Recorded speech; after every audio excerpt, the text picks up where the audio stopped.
अर्जुन, जिस प्रकार से कि वैद्य लोग विष को निकालने के लिए विष का ही प्रयोग करते हैं, वैसे ब्रह्मास्त्र को रोकने के लिए ब्रह्मास्त्र का ही प्रयोग करना होगा।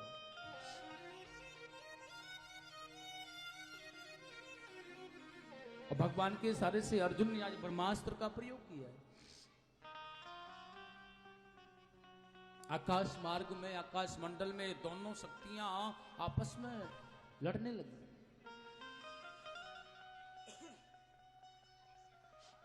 जीर्ण हो गई।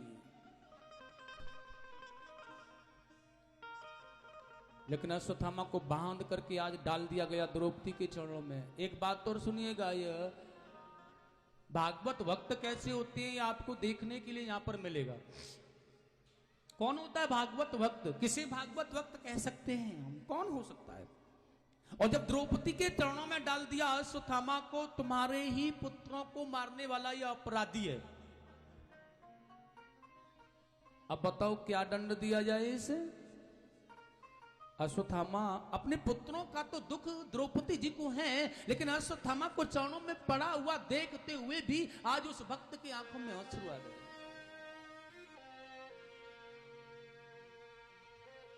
और द्रौपदी जी ने आज एक ही बात को कहा है, छोड़ दो इसे।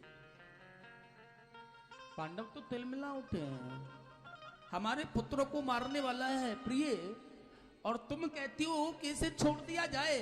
संकल्प किया है, इसका वध करना निश्चित है, अनिवार्य है। हम जब तक इसका वध नहीं कर देंगे इसे छोड़ेंगे नहीं। भागवत भक्त द्रौपदी जी ने आज बड़ा प्यार से कह दिया है, तो मार दो इसे, इसका वध कर दो। लेकिन एक बात, इसका वध होने के बाद मेरे पुत्रों को जीवित मुझे ला करके दे दो, क्योंकि मेरे पुत्रों के लिए आप इसका वध करने जा रहे हो ना स्वामी। इसका वध आप कर दो, मुझे इसके मरने का कोई दुख नहीं होगा, क्योंकि अगर मेरे पुत्र मुझे मिलते हो तो, क्योंकि मुझे अपने पुत्र बहुत ही प्यारे थे, मैं अपने पुत्रों के बगैर नहीं रह सकती हूं। मुझे मेरे पुत्रों को वापस दिया जाए, आप इसका वध कर दो। लेकिन हाथ जोड़ करके निवेदन कर रही हैं द्रौपदी, अगर इसका वध करने के बाद भी मेरे पुत्र मुझे वापस नहीं मिलते हैं ना भगवान, तो फिर आप इसका वध मत कीजिएगा, फिर आप इसका वध मत करो। क्योंकि जिस प्रकार एक अपने पुत्रों की वेदना को मैं सहन कर रही हूं, मैं भी एक नारी हूं, एक मां हूं, इसलिए मैं नहीं चाहती हूं कि उसी भांति आपकी गुरु मां भी अपने पुत्र के मरने पर इस प्रकार विचलित हो जैसे कि मैं अपने पुत्रों के लिए हो रही। मैं नहीं चाहती कि संसार में एक और मां मेरी तरह विचलित हो, मेरी तरह दुखी हो जाए।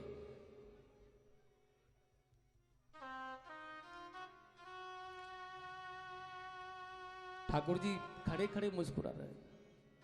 वाह, ऐसा वक्त देखने के लिए मिल रहा है, ऐसे वक्त का दर्शन करने के लिए मिल रहा है। आज के जमाने में अगर किसी के बच्चे से कोई हाथ भी लगा देता है ना, तो नाना प्रकार का झगड़ा हो जाता है।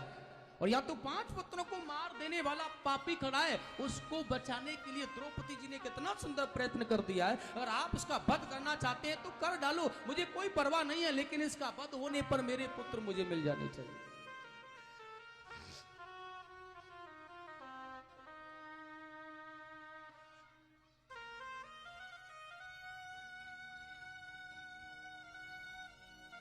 अर्जुन ने भगवान की ओर देखा है, भगवान बड़ी समस्या है, क्या करें? भगवान ने कहा भैया यह जो ब्राह्मण होते हैं ना, ब्राह्मण का कभी वध नहीं किया जा सकता है, और यह बाल हत्या करने वाले को जीवित नहीं छोड़ा जाता है। जो बाल हत्या करने वाला पापी है उसका वध करना अनिवार्य है।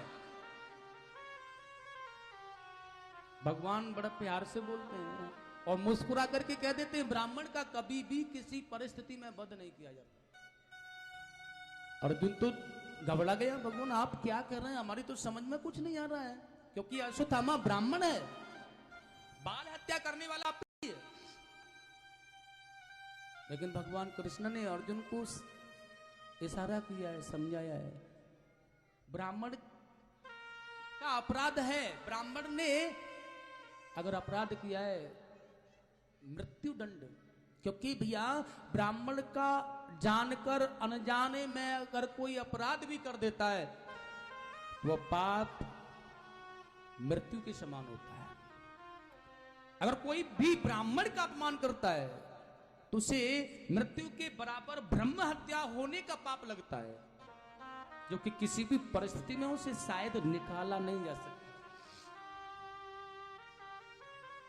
इसलिए वचन है यह बाल हत्या करने वाला जीवित नहीं छोड़ा जा सकता। यहाँ तो समस्या है, इसलिए बोल दिया जीवित भी रहना अनिवार्य है। भगवान की का इशारा पाकर अर्जुन ने एक काम किया है, अश्वत्थामा के आधे सर का मुंडन कर दिया, उसकी शिखा को काट दिया और भीम ने अपने नाखूनों से उसके कपाल में लगी हुई मणि को निकाल दिया है, नोच दिया।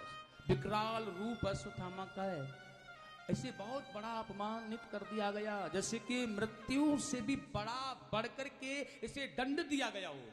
और अश्वत्थामा सोच रहा है पांडवों या तुमने मेरे साथ में बिल्कुल ठीक नहीं किया है, अगर मेरा वध कर दिया होता तो मैं चैन से ठाकुर जी की शरण में होता, लेकिन तुम लोगों ने मुझे किसी लायक नहीं समझा, लायक नहीं छोड़ा है, इसलिए प्रतिस्पर्धा, इसका रोष, इसका क्रोध और बढ़ गया है और प्रतिशोध की अग्नि में यह जल रहा है अश्वत्थामा।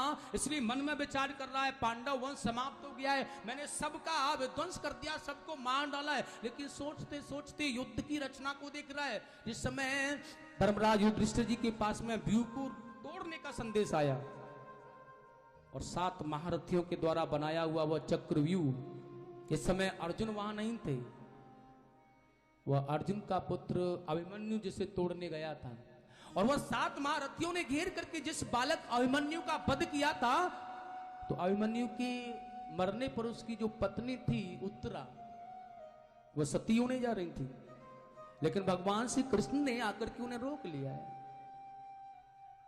क्योंकि देवी तुम्हारे गर्भ में ना मेरा श्रेष्ठ वक्त पल रहा है, इसलिए मैं किसी भी समय किसी भी परिस्थिति में आपको सती नहीं होने दूंगा। भगवान ने रोक लिया। और ध्यान रखना, जब रोक लिया है ना तो आज अश्वत्थामा को भी पता चल गया अवश्य ही उत्तरा के गर्भ में यह पांडव वंश है ना वह जीवित है, और इसलिए मुझे अगर पांडव वंश को समाप्त करना है तो उस उत्तरा के गर्भ को भी समाप्त करना होगा। और ऐसा सोच करके आज ब्रह्मास्त्र का प्रयोग उत्तरा के गर्भ पर कर दिया। और ध्यान रखना, आज भैया बड़ा सुंदर कहा जा रहा है, जैसे ही ब्रह्मास्त्र द्वारका की तरफ मुड़ करके जा रहा है घूमता हुआ, और आते हुए उस विकराल संकट को देखा है, बेचारी उत्तरा ने आज हाथ जोड़ करके अनन्य किसी को न मना करके केवल सर्वप्रथम ठाकुर जी की शरणागति को ले लिया है। और जो पहले ठाकुर जी को मना लेता है उसका बाल वाका नहीं होता, वह सारे संकटों से निकल जाता है, जो पहले ही ठाकुर जी को मना लेता है। और बड़ा सुंदर कहने लगी, पाहे पाहे महायोगिन, हे भगवान देव देव जगत पते, श्री कृष्ण गोविंद हरे मुरारी, श्री कृष्ण गोविंद हरे मुरारी, हे नाथ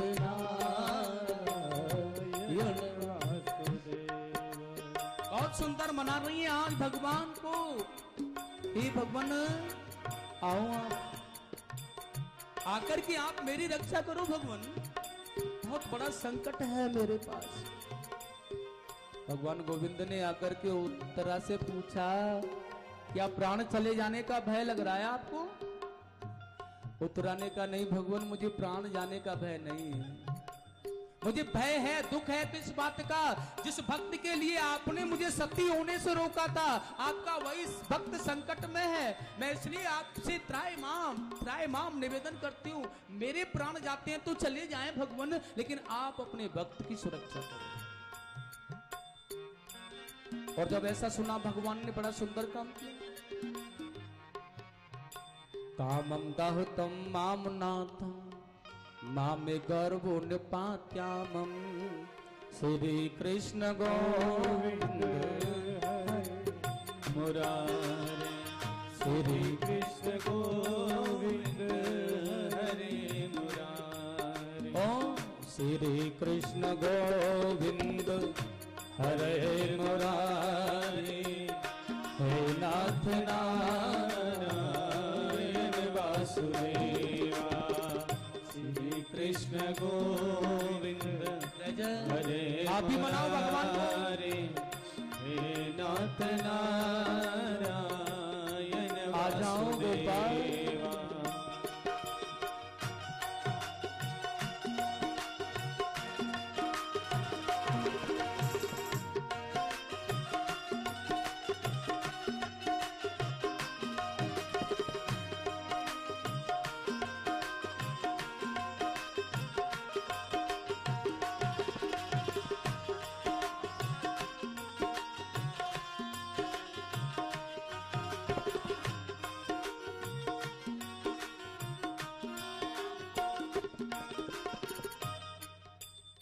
मनाया भगवान। और जैसे मनाया है, उत्तरा के गर्भ में भगवान सूक्ष्म रूप धारण करके चले गए साहब। एक बहुत सुंदर बात मैं आपको बता देता हूं, यह आश्चर्य कभी आपने देखा हो। देखिए आश्चर्य किसे कहा जाता है, यह सोचने की बात है। आश्चर्य क्या होता है? आपने कहा कभी महाराज जी हमने सुना था वहां बहुत अच्छा काम किया, एक भगत जी ने बहुत अच्छी तपस्या की, भगवान जी ने आकर उनको वहां दर्शन दे दिया, वहां उस भगत ने भगवान का दर्शन कर लिया, भगवान जी ने आकर दर्शन दे दिया। बड़ी आश्चर्य की बात है, क्या भगवान दर्शन देने आ गए भाई? आप लोगों ने उसे आश्चर्य समझ लिया, आश्चर्य की बात है, लेकिन इसे आश्चर्य नहीं कहा जा सकता है। भगवान की भक्ति की जाएगी, भगवान की सेवा की जाएगी, ठाकुर जी को मनाया जाएगा, भगवान का भजन किया जाएगा, तो ठाकुर जी को तो आना पड़ेगा दर्शन देने के लिए। उसमें आश्चर्य नहीं कह सकते। आश्चर्य की बात तो वह होती है बिना कुछ किए अगर भगवान मिल जाएं तो बात है कि आश्चर्य, बिना कुछ किए भगवान मिल जाएं। और आश्चर्य देखने के लिए केवल एक ही जगह पर है, और वह यहाँ भागवत जी में बताया जा रहा है। बड़ा सुंदर भाव से आज भगवान श्री कृष्ण उत्तरा के गर्भ में पहुंच गए और गर्भ शिशु बालक को दर्शन दे रहे हैं। गर्भ में जाकर के बाहर आने के बाद भक्त बनकर तो सबने भगवान को पाया है, लेकिन स्वयं भगवान गए हो गर्भ में जाकर दर्शन दिया हो, ऐसा आश्चर्य कभी नहीं देखा होगा। इसे कहते हैं आश्चर्य। और ब्रह्मास्त्र को जीन करके भगवान ने भेज दिया है, और उस बालक को बहुत सुंदर दिव्य गर्भ में दर्शन देकर के भगवान चले गए। उत्तरा से का कैसा लग रहा है? उत्तरा ने कहा भगवान आप तो बिल्कुल मैं ठीक हूं, सुरक्षित हूं। और यहां कुंती देख रही है, पांडवों के पास में खड़े थे ना भगवान, अश्वत्थामा यहां से अभी गया था ना, लेकिन कुंती देख रही है कृष्ण खड़े तो यहां है लेकिन काम कुछ और ही कर रहे हैं। खड़े तो हैं यहां लेकिन ये कुछ कर रहे हैं। और कुंती ने हंस करके पूछा भगवान क्या कर रहे थे? भगवान मुस्कुरा करके आज बड़ा सुंदर भाव प्रसन्न कर देते हैं। लेकिन अद्भुति देखिएगा, कुरुवंश नष्ट हो गया, पांडवों का साम्राज्य है, हस्तिनापुर का साम्राज्य पांडवों के हाथों में।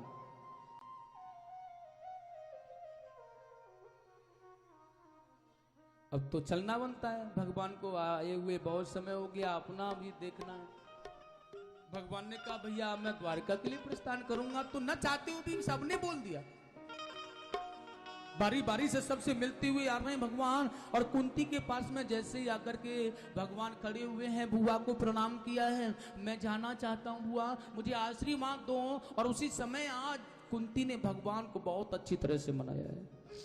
हे वासुदेव, हे देवकी नंदन, आंखों में अश्रु प्रेरित जल है, भगवान को देख रही हैं आप, जाने हो ना, बड़ा सुंदर का कृष्णाय वासुदेवा देवकी नंदाय नंद गोप कुमारा गोविंदाय नमो नमः पंकज नाभाय नमः पंकज मालिने नमः पंकज नेत्रा नमस्ते पंकजा। बहुत सुंदर। बार बार श्लोकों के माध्यम से आज कुंती भगवान की स्तुति किए जा रहे हैं। हे वासुदेव, हे कृष्ण, आप सृष्टि के आश्रय दाता हैं। हे कमल नयन, आपके श्री कंठ में अरुण कमल सुंदर माला सुशोभित होती है। कानों में सुंदर डोलायमान कुंडल पहनने वाले बांसुरी वादक वो गोविंद। वसुदेव कुलभूषण, देवकी नंदन, यदु नंदन, यशोदा के लाला, नंद की दुलारे, हे गोपाल, हे कन्हैया, हे कृष्ण, हे गोविंद, मैं आपके श्री चरणों में बार बार कोटि कोटि वंदन करती हूं। आप मेरा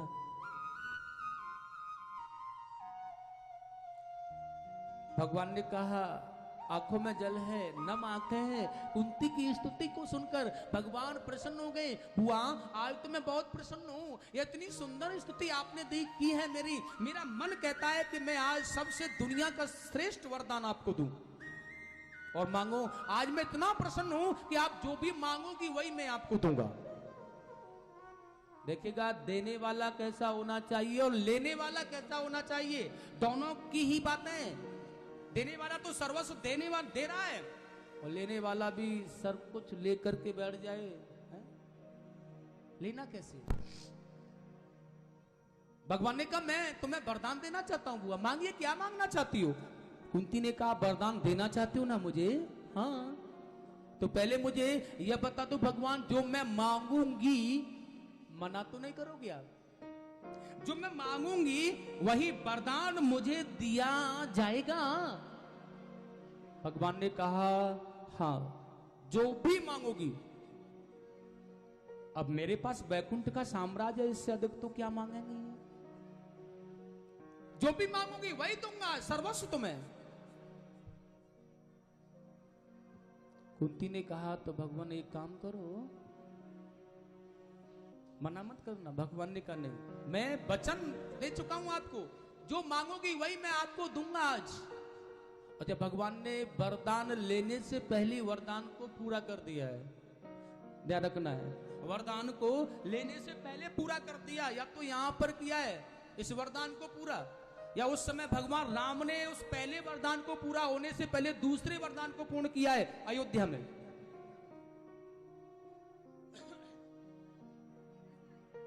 और कुंती ने कहा है भगवान अगर आप मुझे देना चाहते हो तो यह वरदान दे दो कि मेरे जीवन की जो श्वासें बाकी हैं उस जीवन की श्वासों में कभी भी मैं शांति से न रहूं, सदैव मेरे ऊपर आपत्तियां मंडराती रहे, सदैव मेरे ऊपर दुख और आपत्तियों से मैं घिरी हुई रहूं, ऐसा वरदान मुझे दे दो। गोपाल की आंखों में आंसू आ गए। जो सृष्टि का पालनहार है, जिसकी कृपा पात्र जलक को पाने के लिए भक्त अश्रु बहाते हैं, आज वह स्वयं अपनी आंखों से अश्रु निकाल करके कुंती से कह रहा है, एक भक्त से कह रहा है बुआ इतना क्या उम्र भर कष्ट नहीं सहा आपने? क्या आपको अभी भी 2-4 दिन तुम्हें शांति का मिला था, वो भी कष्ट में आपने मांग लिया है? क्यों ऐसा क्यों? मैं जानना चाहता हूं, आप मुझे बताओ कि यह वरदान को मांगने की जरूरत क्या थी आपको? कुंती ने बहुत सुंदर कहा, मुझे प्यारे हैं। बहुत सुंदर कह रही हैं आज कुंती। भगवान क्यों आते हैं आप, कब आते हैं, कैसे आते हैं, सुनो। दुख भी मुझे प्यारे हैं, छोड़ू मैं किसे भगवन, दोनों ही तुम्हारे हैं, दोनों ही तुम्हारे हैं। सुख भी मुझे प्यारे हैं, दुख भी मुझे प्यारे हैं, छोड़ू मैं किसे भगवन, दोनों ही तुम्हारे हैं, दोनों ही तुम्हारे हैं।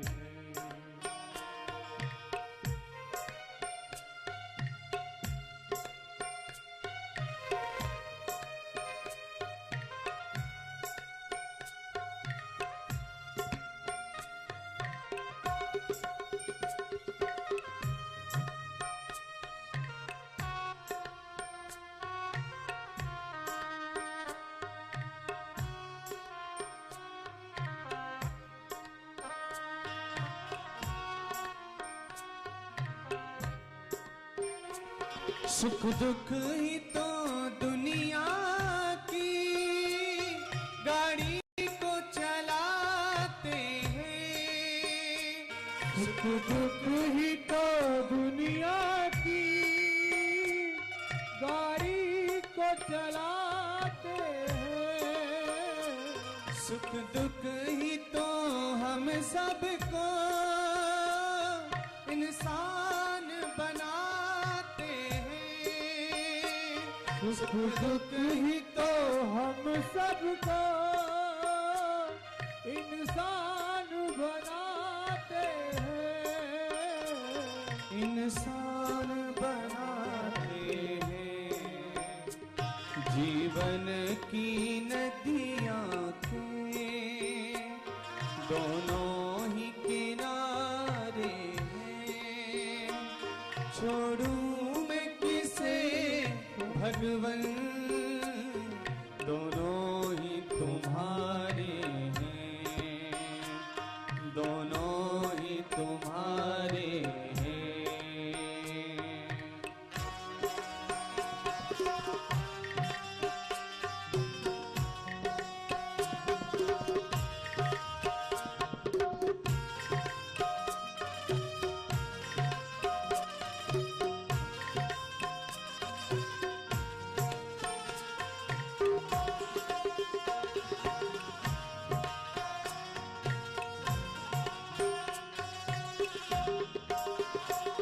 दुख चाहे ना कोई भी, सब सुख को तरसते हैं। दुख चाहे नहीं कोई, सब सुख को तरसते हैं। दुख चाहे ना कोई भी, सब सुख को तरसते हैं। दुख चाहे नहीं कोई, सब सुख को तरसते हैं। दुख में सब रोते हैं, सुख में सब हंसते हैं। दुख में सब रोते हैं, सुख में सब हंसते हैं। सुख में सब हंसते हैं। दुख मिले जिसे उसने, सुख मिले जिसे उसने, कभी दुख भी सहाए हैं। छोड़ूं मैं किसे भगवन, दोनों ही तुम्हारे हैं। छोड़ूं मैं किसे भगवन, दोनों ही तुम्हारे हैं।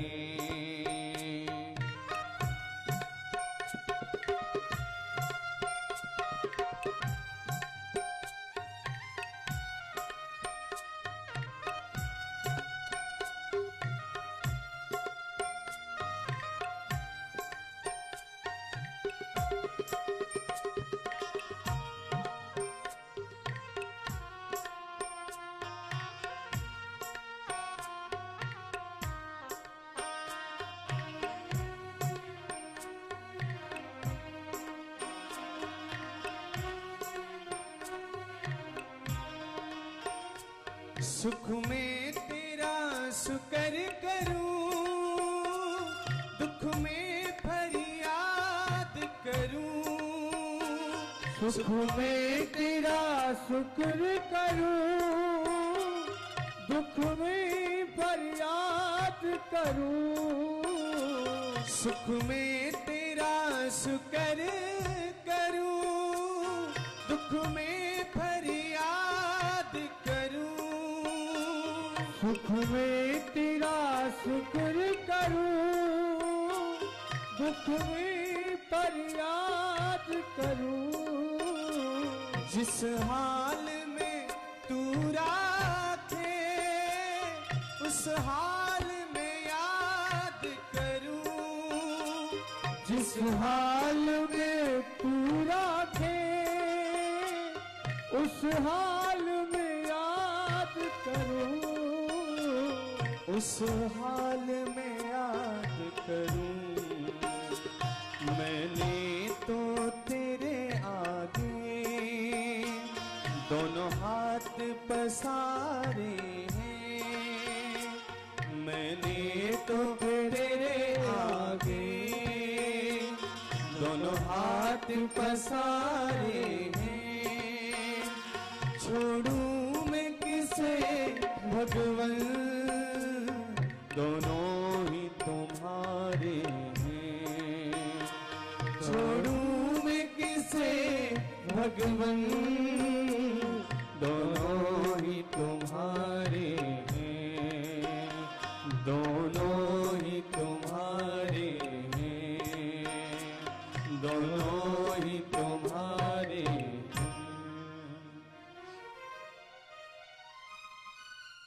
दुख में जीव याद करता है गोविंद, जो सुख मात्र के लिए मिलता है ना, भूलने लगता तुम्हें।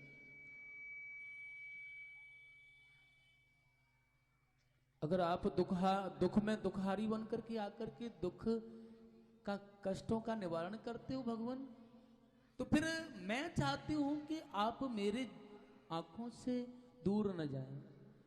मैं चाहती हूं कि सदैव आप मेरे समक्ष खड़े हो, मैं आपका दर्शन करूं, मेरी आंखें आप, मेरे नैन आपको देखते हो। वह तो तभी संभव हो सकता है ना जब दुख होगा। क्यों? दुखों में अगर चोट खाई न होती,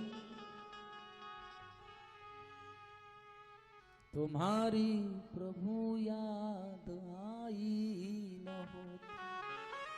दुख नहीं होता तो तुम्हारी याद नहीं आती। दुख नहीं होता ना पांडवों पर तो ये भी नहीं समझते कि कोई रिश्तेदार, कोई ग्वाला, कोई कृष्ण, कोई द्वारका नाथ अपना। दुख हुआ ना तो इन्होंने जाना पहचाना। और दुखारी बनकर के आप दुखों का हरण करने आते हो, तो क्यों ना सदैव मेरे जीवन में दुख पड़ते रहे, लेकिन मेरा दुखारी मेरे सामने, मेरे पास। इसलिए भगवान मैं आपको पाना चाहती हूं। अब आप सुख में मिलेंगे या दुख में मिलेंगे, या आपकी जिम्मेदारी है। मैंने देखा कि आप दुख में मिलते हैं तो फिर ठीक है, मैं तो दुख को पाना चाहती हूं, लेकिन आप मुझसे अलग नहीं। कुंती की ऐसी पुकार भगवान ने ऐसा सुंदर भाव देखा है। आज द्वारका जाने का मन था, बिना ही कहे रुक गए, आज नहीं जाएंगे। लेकिन ध्यान रखना है, प्रातः की भांति प्रतिदिन धर्मराज युधिष्ठिर जी महाराज मिलने आते थे भगवान से, और आज भी मिलने के लिए आए।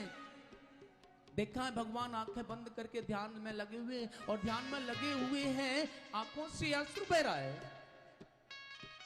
ध्यान पूर्ण होने के बाद में युधिष्ठिर जी मिले हैं भगवान गोविंद से, तो चरणों में गिर करके पूछ लिया, भगवान मैं यह तो जानता हूं कि संसार आपका ध्यान करता है, यह तो मुझे पता है, यह संसार आपको भजता है, आपका ध्यान करता है, लेकिन मैं यह नहीं जानता कि आप भी किसी का ध्यान करते हैं।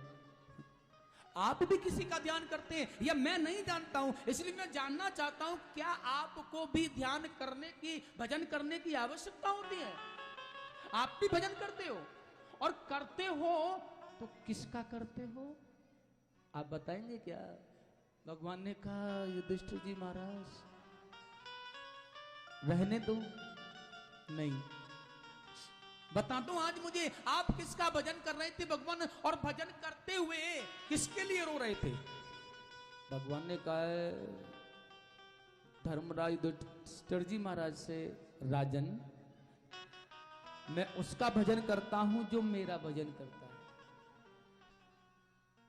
मैं उसके लिए रोता हूं जो मेरे लिए रोता है, मेरे लिए पीड़ा कष्ट सहन करता है, उसके लिए मुझे रोना पड़ता है। जो मेरा अपना है, मेरा भक्त है, उसके लिए रोता हूं। उसी का भजन करता हूं मैं जो मेरा भजन करता है, जो मेरा है उसका। युधिष्ठिर जी ने कहा, तो आज कौन सा भक्त आपको रुला रहा है, जरा पूछ लूं? भगवान ने कहा, आंखों में नव अश्रुपात करते हुए आज मेरा भक्त गंगा पुत्र भीष्म मुझे बुला रहा है, मैं उनके लिए रो रहा हूं। महाभारत का युद्ध होते होते समाप्त हो गया है पांडवों, लेकिन बाणों की सैया पर पड़े हुए हैं, सारे शरीर को बाणों ने छेद रखा है, रुधिर की धार बह रही है, कष्टमय शरीर कष्ट को पा रहा है, एक एक पल एक एक श्वास केवल मेरे चरणारविंद में पड़ी है। कितना भी कष्ट मिल जाए गोविंद, लेकिन जब तक आप आकर के दर्शन नहीं दोगे तब तक प्राण नहीं छोड़ूंगा। कितना भी कष्ट मिल जाए, और इच्छा मृत्यु का वरदान है, कष्ट ना सहन करें कोई बात नहीं, जब चाहें तब प्राणों को छोड़ सकते हैं, इच्छा मृत्यु का वरदान है भीष्म जी को। लेकिन फिर भी जब तक गोविंद आकर स्वयं दर्शन नहीं देते हैं ना, तब तक प्राण नहीं छोड़ूंगा, चाहे कितना भी कष्ट पड़ जाए। आज मैं ऐसे भक्तों के लिए रोता हूं। सूजी महाराज ने कहा है, पांडवों को वहां लेकर गंगा को तो भीष्म से मिलाया है, दर्शन कराया है, भगवान ने उनको दर्शन दिया है और तृप्त किया। भीष्म जी ने वह सुंदर सी छवि महाभारत के युद्ध के समय की देखा, दर्शन किया, चरणारविंद में अपनी दिव्य ज्योति को समर्पण कर दिया। लौट करके यह द्वारका में आए हैं, उस बीच में देखिए यहां बहुत सुंदर पांडवों का पौत्र हुआ है, उत्तरा के गर्भ से, जिसका नाम विद्वान ब्राह्मणों ने, ऋषियों ने परीक्षा से उत्पन्न होने के कारण परीक्षित रखा है। इस अवसर पर भगवान भी पधारे हैं द्वारका से। बहुत सुंदर आशीर्वाद दिया इस बालक को, बहुत ही अच्छा निपुण अपना भक्त कहा है। लेकिन समय बदल गया है। जब भगवान सूजी महाराज ने कहा भैया इस शासन काल को पूर्ण करने के बाद गोलोक धाम के लिए चले गए ना, तो अर्जुन को कुछ जिम्मेदारियां दी थी, लेकिन अर्जुन वह भी जिम्मेदारियों को पूर्ण नहीं कर पाया। और लौट करके जब अर्जुन ने आकर के धर्मराज युधिष्ठिर जी महाराज को बताया है ना, तो कुंती ने चुपके से दीवार के सारे खड़े होकर के सुना था कि भगवान गोलोक धाम के लिए चले गए। क्योंकि धर्मराज युधिष्ठिर जी महाराज पूछ रहे हैं, अर्जुन तुम्हारे मस्तिष्क का तेज नष्ट हो गया है। और एक योद्धा का तेज नष्ट तभी होता है किसी अबला नारी को कष्ट दिया हो, या एक सिंह के प्रहार से एक गाय को नहीं बचाया हो, ऐसी परिस्थिति में, या कोई जघन्य पाप किया हो, तो उस बलशाली बलवान योद्धा का तेज नष्ट हो जाता है। और भगवान या युधिष्ठिर जी ने पूछ लिया, अर्जुन तुम्हारे मस्तिष्क का जो तेज है वो नष्ट हो गया है बिल्कुल, बताओ क्या कारण है, कौन सा अपराध किया तुमने। अर्जुन ने कहा भगवान मैंने अपराध नहीं किया, लेकिन जिस तेज की महिमा को और गरिमा को बढ़ाने वाला प्रकाश था वही लुप्त हो गया है। और जैसे ही पता चला भगवान गोलोक धाम के लिए जा चुके, कुंती ने खड़े खड़े प्राण छोड़ दिए, वहीं खड़े खड़े प्राणों को छोड़ दिया। पांडवों ने पौत्र परीक्षित को ब्राह्मणों के द्वारा अभिषेक कराया और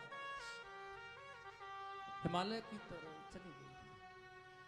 शेष समय पूरा करते करते यशोधाम के लिए गए हैं, लेकिन यहाँ देखा जा रहा है ये परीक्षित जी महाराज विप्रों के द्वारा ऋषियों के संबंध में बहुत अच्छे यज्ञों का अनुष्ठान कर रहे हैं। गंगा के किनारे पर इन्होंने 3 अश्वमेघ यज्ञ किए हैं, जिसमें अपने पूर्वजों की गाथा सुनकर के ये बड़ा प्रसन्न होते हैं। बड़े बड़े यज्ञों का बड़े बड़े सुंदर आयोजन इन्होंने कराए और किए संतों की मंडली के, ब्राह्मणों की मंडली के द्वारा। और साथियों समय बदला है, 4 पुत्रों के पिता हैं ये, 48 वर्ष की उम्र हो गई है परीक्षित जी महाराज की। धर्म का साम्राज्य है और धीरे धीरे मन बन गया कि अब तो सर्वस्व ठीक है। 51 की उम्र होती है ना, वह बन का इशारा करती है। 51 48 हो चुकी है, थोड़ा समय शेष रह गया, क्यों न वन में जाने की आदत डाल दी जाए। इसलिए कुछ सेवकों के साथ, ऋषि मुनियों के साथ बन जाया करते। लेकिन एक दिन यह वन में विचर रहे थे और इन्होंने एक दृश्य देखा है। एक बहुत दुबली पतली गाय है, एक बड़ा ही दुबला पतला सा बैल, और आपस में दोनों बातें कर रहे हैं और बेचारे आंखों से अश्रुपात हो रहा है, रो रहे हैं। और उसी बीच में इतना सर्वस्व कष्ट महसूस करने पर भी एक काले वस्त्र पहन करके व्यक्ति आया, मोटा दंड हाथ में लिए, दोनों को पीटने लगा। राजा परीक्षित को क्रोध आ गया, दौड़ करके आज उस अपराधी को पकड़ लिया, आज तेरा वध कर डालूंगा। मेरे राज्य में रह करके इस प्रकार का ये दुस्साहस, लेकिन हाथ जोड़ करके गिर पड़ा है महाराज। परचे पूछा, मैं आपकी शरण में हूं, मेरी रक्षा करो आप। परीक्षित जी महाराज ने कहा, कौन है आप, बताइए मुझे। कहने लगा है, मेरा नाम कलयुग है। हम 4 भाई हैं, सतयुग, त्रेता, द्वापर, कलयुग। मेरे 3 भाइयों का राज्यकाल की अवधि समाप्त हो गई है, अब मेरा नंबर आ गया है, इसलिए मैं अपना राज्यकाल संभालने आया हूं। परीक्षित जी महाराज का, कैसा है तेरा राज्यकाल? अभी महाराज आपने देखा था ना, ये तो केवल कुछ दिखाया, बाकी तो, लेकिन शरण में आया है, और शरण में आया है तो महाराज क्षत्रिय धर्म होता है शरण में आए हुए व्यक्ति की रक्षा करना, इसलिए बहुत अच्छी तरह से बोल दिया है। तुम मेरे राज्य में रहना चाहते हो ना, बचना चाहते हो, जीवन दान लेना चाहते हो, तो जाओ, मेरे राज्य की सीमा से दूर निकल जाओ। लेकिन परीक्षित जी महाराज को कृपा पात्र सुंदर भाव में देखा है ना। कलयुग ने कहा, महाराज जहां भी दृष्टि डाल करके देखता हूं आपका राज्य मुझे नजर आता है, चक्रवर्ती सम्राट है ये, और मैं चाहता हूं कि आप अपने राज्य में रहने के कुछ स्थान मुझे बता दो, वहीं रहूंगा मैं। सूजी महाराज कह रहे हैं, परीक्षित जी महाराज ने कलयुग को अपने राज्य में रहने के लिए 4 स्थान दिए हैं, और वह 4 स्थान कौन से हैं आप सुनिएगा। वह 4 स्थान हैं जहां पर जुआ होता है, जो जुआ खेलने वाले लोग हैं प्रतिदिन, आप वहां जाकर रहो भैया। दूसरा स्थान दिया जहां पर मदिरापान होता है प्रतिदिन, जो मदिरापान करके नालियों में पड़े रहते हैं, घर का, बच्चों का, परिवार का कोई ख्याल नहीं है, ऐसे लोगों के पास जाओ, तुम्हारे लायक स्थान है वो। जहां पर जीव जंतुओं को सताया जाता है, हिंसा की जाती है, ऐसे लोगों के पास जाओ। और बता दिया है जहां पर वैश्य गमन होता है, वैश्याओं की संगति की जाती हो, ऐसे लोगों के पास मैं जाकर के रहूं। ये 4 स्थान परीक्षित जी ने दे दिया आप कलयुग को, लेकिन रोने लगा है, गिड़गिड़ाने लगा, महाराज आपके जैसे धर्मात्मा राजा से भी मिला तो क्या मिला, इसलिए श्वास लेने के लिए तो कुछ अच्छा सा स्थान मिल जाए। परीक्षित जी महाराज ने उसके गुणों पर रीझ करके उसे एक वरदान और दे दिया है, एक स्थान प्रदान कर दिया, वह दिया है स्वर्ण माने सोना। ध्यान रखना है, कभी कभी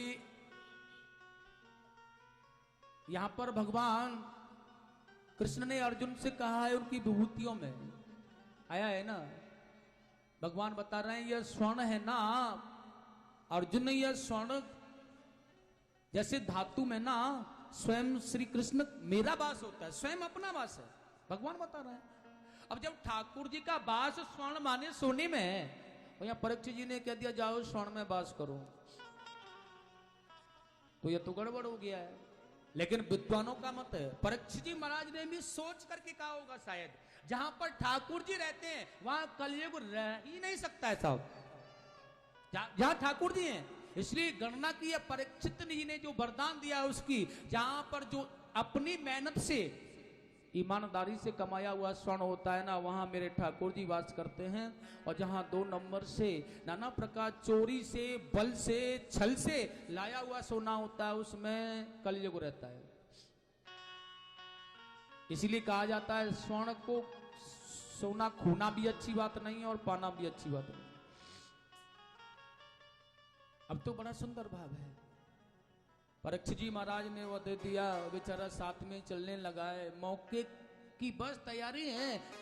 और जैसे ही अब परीक्षित जी महाराज ने अपने राजकोष भंडार में जाकर के स्वर्ण मुकुटों को देखा है, और सुंदर सा एक दिव्य जटिल मुकुट को देखा जो जरासंध वाला है, और सर पर धारण किया, ये परीक्षित जी महाराज के स्वर्ण मुकुट में कलयुग का वास हो गया।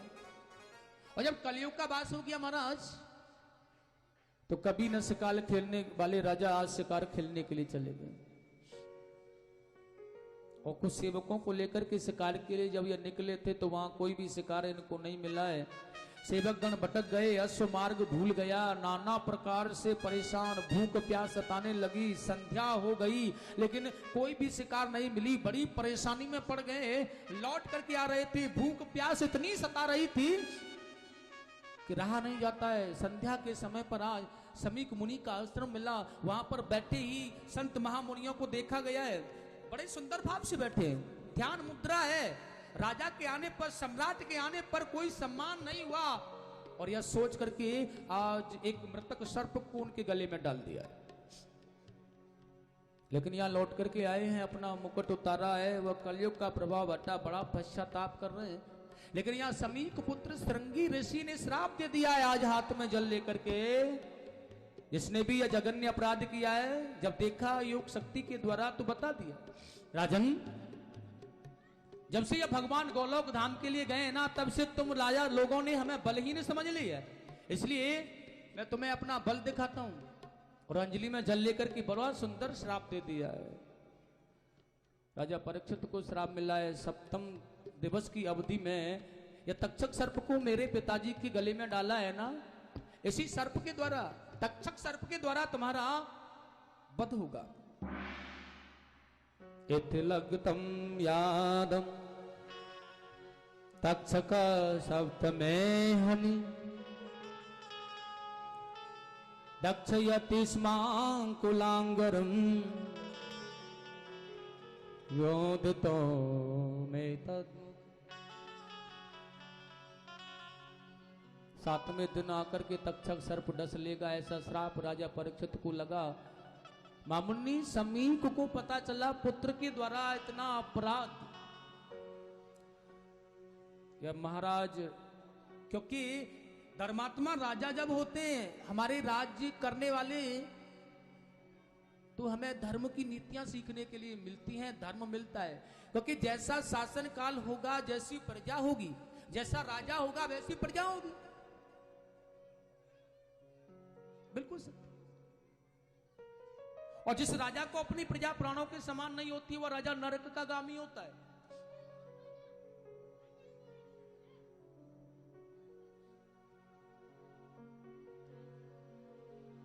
अब तो महाराज परीक्षित जी महाराज का तो शासन काल, संत लोगों ने कहा भैया ऐसे राजाओं के होने पर ही हम लोग निर्भय होकर के रहते हैं, और आपने उन्हें श्राप दे दिया है। अपने शिष्यों के द्वारा बताया गया है, परीक्षित महाराज को श्राप लगा है, सप्तम दिवस की अवधि शेष रह गई है, 7 दिनों में मृत्यु हो जाएगी, और 7 दिनों में मृत्यु को मुक्ति में बदलने का कोई उपाय सोचिएगा। राजा परीक्षित ने आज अपने पुत्र जन्मेजय को राज्याभिषेक कर दिया, और बाणप्रस्थ लेकर के निकल करके आ गए, गंगा के किनारे पर बैठ चुके हैं। बड़े बड़े महर्षि, वेदाचार, राजर्षि, महर्षि, कृपाचार, नाना प्रकार के लोग, बड़े बड़े जटाधारी, मठाधारी, त्रिशूलधारी, मुंडधारी, त्रिपुंडधारी संत लोग वहां पर इकट्ठे हो गए। राजा परीक्षित को मुक्ति हर हाल में मिलनी चाहिए, लेकिन एक ही प्रश्न है, 7 दिन में मुक्ति का साधन कोई जानता है क्या? क्योंकि राजा परीक्षित को मुक्ति पाने के लिए ज्यादा समय नहीं है, 7 ही दिन है, और 7 दिन में मुक्ति पाने का, मुक्ति दिलाने का किसी के पास में कोई उपचार हो, कोई औषधि हो तो बताओ भैया। लेकिन 7 दिन में मुक्ति देने का उपचार कोई नहीं जानता है। एक तरफ से लोग करें 41 दिन में अनुष्ठान के द्वारा तो हो जाएगा, 31 दिन का भी अनुष्ठान चलेगा, कुछ ब्राह्मणों ने कहा 21 दिन में भी काम चल जाएगा, कुछ ब्राह्मणों ने कहा 11 दिन ही अनुष्ठान कर लो, उससे भी काम चल जाएगा, महाराज मुक्ति मिल ही जाएगी। कुछ विद्वान ब्राह्मणों ने कहा 9 दिन ही अनुष्ठान कर लो, मुक्ति मिल जाएगी। लेकिन 7 दिन का शेष समय और सप्तम दिवस की अवधि में मुक्ति को पाना है। आइएगा, ऐसे परम भक्तों का उपचार करने के लिए जब कोई भी नहीं होता, तो स्वयं जैसे कि ठाकुर जी भगवान कहते हैं ना, जब किसी के अंदर सामर्थ्य नहीं होता, जब कोई भी उपचार और दवा औषधि के लायक नहीं होता, तब वह स्वयं आकर के अपने भक्त का उपचार करते हैं, औषधि लगाते हैं। और बड़े सुंदर भाव से सभा के मध्य में आज बेचारे होठ सूख रहे हैं, आंखें नम है, नाना प्रकार का चल रहा है। परीक्षित जी महाराज देख रहे हैं, सारी सभा सम है, कैसे होगा, क्या होगा, धर्मात्मा राजा नरक में चला जाएगा।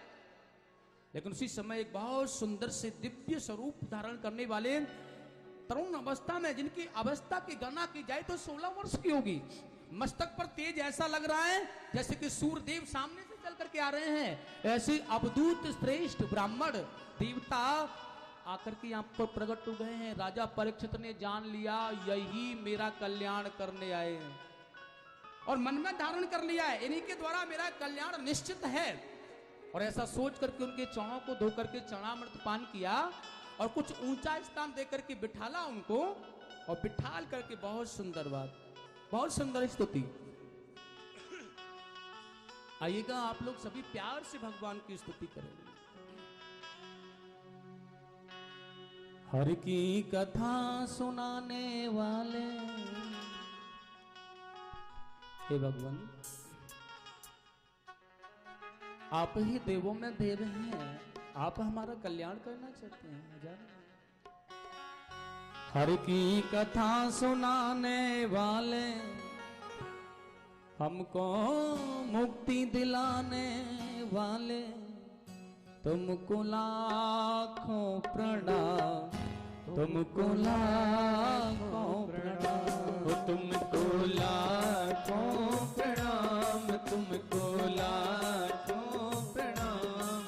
हरि की कथा सुनाने वाले, हमको मुक्ति दिलाने वाले, तुमको लाखों प्रणाम, तुमको लाखों प्रणाम।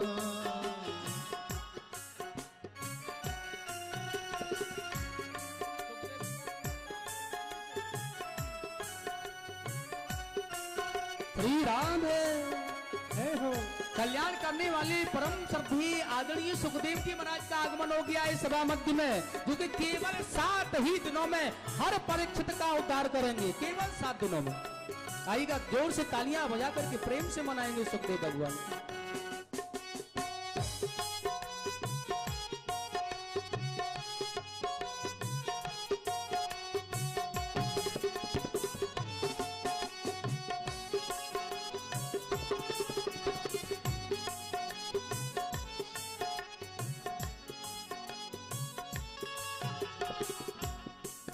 हम ढूंढ रहे थे वन में, प्रभु तुम बैठे थे मन में। हम ढूंढ रहे थे वन में, बल को बैठे थे तन में। हम ढूंढ रहे थे वन में, बल को बैठे थे तन में। ओ राह दिखाने वाले, ओ राह दिखाने वाले, तुमको लाखों प्रणाम, तुमको लाखों प्रणाम। हरि कथा सुनाने वाले, हरि कथा सुनाने वाले, तुमको लाखों प्रणाम, तुमको लाखों प्रणाम। हरि बोल श्री राधे।